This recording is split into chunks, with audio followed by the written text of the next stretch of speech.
kalau mengerti berumah tangga itu adalah ibadah, maka kita akan jaga cara kita beribadah kepada Allah. Anda kan kalau sholat, Anda jaga rukun dan syaratnya kan? Nah, rumah tangga itu ada rukun dan syaratnya. Kan waktu mau nikah kan ada. Rukunnya ada, akad itu kan, syaratnya juga ada kan? Kan cuma mahar kan? Ada 2 saksi, itu kan? Nah, kemudian juga ijab kabul dan sebagainya. Itu kan terpenuhi. Nah, itu pembukanya. Perjalanannya pun itu harus dijaga. Karena kalau memahami pernikahan itu sebagai ibadah kepada Allah, maka dijaga cara kita ibadah. Jaga, jangan sampai ya terkena sesuatu yang kotor atau melanggar ketentuan ibadah. Nah, ini kalau dipertahankan, maka apa yang terjadi? Allah anugerahkan segala kemuliaan untuk mengabadikan kehidupan keluarga ini sampai dengan kehidupan di akhirat. Ya, baca Quran surah ke-52 misalnya At-Tur ayat 21. Allah tegaskan di situ, walladzina amanu wattaba'athum dzurriyyatuhum biimanin alhaqna bihim dzurriyyatahum wama alatnahum min 'amalihim min syai' kullu imrin bima kasaba rahin. Dan para orang tua yang beriman itu menjaga iman. Jadi berkeluarga itu dengan imannya. Ya bukan cuma dengan hartanya. Kalau dengan harta ya banyak yang bisa begitu. Dengan berkeluarga itu dengan imannya. Lalu iman diimplementasikan dalam bentuk amal saleh. Amal saleh suami kepada istri dalam bersikap, wa'ashiruhunna bil ma'ruf, surah keempat ayat 19. Demikian sebaliknya dengan anak-anak dan sebaliknya. Maka apa yang terjadi? Kalau orang tua mampu begitu, diwarisi oleh anak demikian, diniatkan karena imannya, maka mereka akan dipertemukan kembali di satu tempat di surga. Alhaqna bihim dzurriyyatahum, satu keluarga besar. Wa ma alatnahum min 'amalihim min syai', dan semua kegiatan berkeluarga itu dinilai langsung oleh Allah untuk mewujudkan pertemuan itu. Karena dilakukan dengan iman, maka jadi ibadah. Kullu imrin bima kasaba rahin, tapi itu pilihan. Kalau Anda merasa itu hanya untuk melakukan kegiatan duniawi saja, hubungan seksual saja, ya mencari materi saja, itu pilihan Anda. Silahkan saja, itu pilihan Anda. Tapi pada saatnya, sadari kata Allah, Anda akan pulang. Anda akan meninggal. Makanya patut bertanya, setelah meninggalkan dunia ini, ketemu lagi nggak? Ya kan? Ya, satu masuk ke alam kubur, ya, itu saja kan sudah nggak ada akses ya kan? Untuk bertemu kembali. Paling dijarahi, balik lagi, dan sebagainya. Nanti di akhirat ketemu lagi nggak? Itu poinnya. Nah, berbahagianya kita, Allah itu Tuhan kita yang Maha Esa, lengkap menyampaikan dalam Quran. Tidak ada satupun kitab suci di muka bumi ini yang menyampaikan runtutan kehidupan kita secara detil dan lengkap. Dan itu diminta bahkan oleh Allah langsung, silahkan riset. Silahkan pelajari. Dari kedalamannya, kebahasaannya, ya, dari logikanya, dari runtutannya, silahkan. Dan tidak ada satupun yang sempurna Al-Quran. Karena ini firman Allah. Maka poinnya apa? Itu pilihan. Tapi kalau Anda memang berpikir dan ingin mengabadikan ketenangan duniawi ini untuk mendapatkan kemuliaan akhirat, maka niatkan sebagai ibadah. Dan jalannya akan berbeda. Ya, bahkan nanti ada yang tertinggi itu disambut oleh para malaikat. Allah perintahkan setiap malaikat berdiri di pintu surga untuk menyambutnya. Itu ada di Quran surah ke-13, Ar-Ra'd ayat 23 sampai 24. Kan?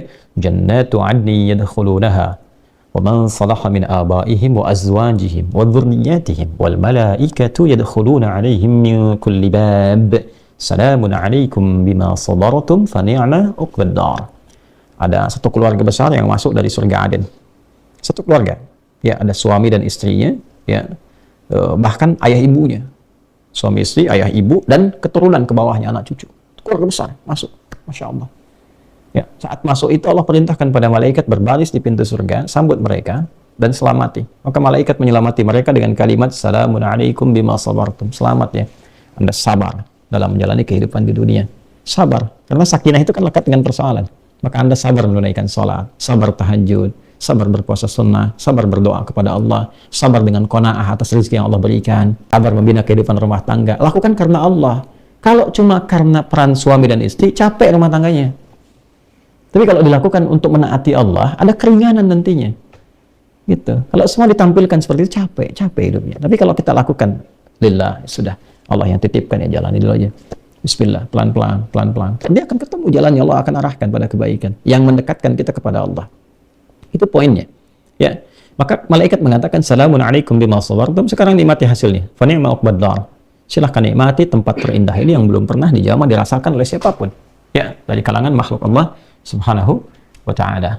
Jadi ini poinnya teman-teman sekalian. Jadi poin pertama, bila kita ingin membuka kehidupan rumah tangga yang baik sebagai anak, sebagai ayah, sebagai ibu, suami istri, maka yang pertama, bangun visi kehidupan itu sebagai ibadah. Sebagai anak, rasakan itu tentang ibadah. Ibadahnya apa? Allah perintahkan dengan menaati orang tua. kepada ibu bagaimana, itu diletakkan setelah tauhid loh. Ya, di Quran surah 17 ayat 23, wa qadha rabbuka alla ta'budu illa iyyah, itu tauhid. Wa bil walidaini ihsan. Dan bakti pada orang tua. Jadi bakti pada orang tua diletakkan setelah tauhid. Makanya nilainya tinggi. Anak yang selalu berbakti pada orang tua, ayahnya, ibunya, terutama ibu itu, dekati, sayangi, muliakan, berikan apa yang mampu kita berikan. Itu ridha Allah turun. Karena letaknya itu dekat sekali antara tauhidullah, menaati Allah Subhanahu wa taala, bertuhan kepadanya. Setelah itu dilekatkan, Allah perintahkan untuk ibadah. Ibadah pertamanya apa? Setelah bertuhan. Bertuhan itu membuktikannya dengan salat.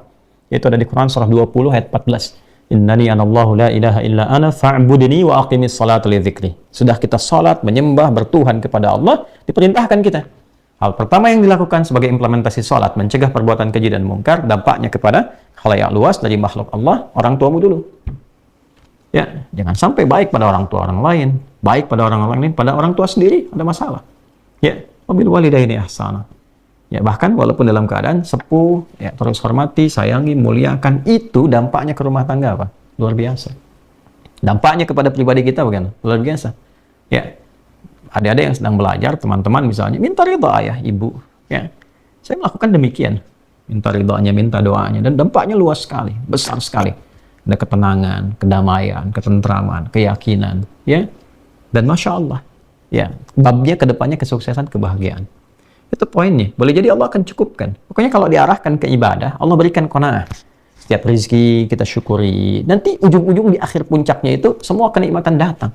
Bahkan ada yang dari ujung kepala sampai ujung kaki, rasa-rasanya dimudahkan oleh Allah. Bahkan ada yang tidak membeli gitu. Ya, itu kemudahan-kemudahan yang Allah berikan, tapi dasarnya dibangun untuk ketakwaan. Itu pun dibangunnya ketakwaan, untuk ibadah lagi. Nah ini poinnya teman-teman sekalian.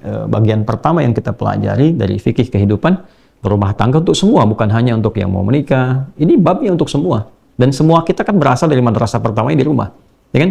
Anaknya, bapaknya, ibunya, suami, istri, dan sebagainya. Maka hal pertama, niatkan kehidupan berkeluarga itu untuk menaati Allah Subhanahu wa taala dalam konteks ibadah kepadanya. Setelah itu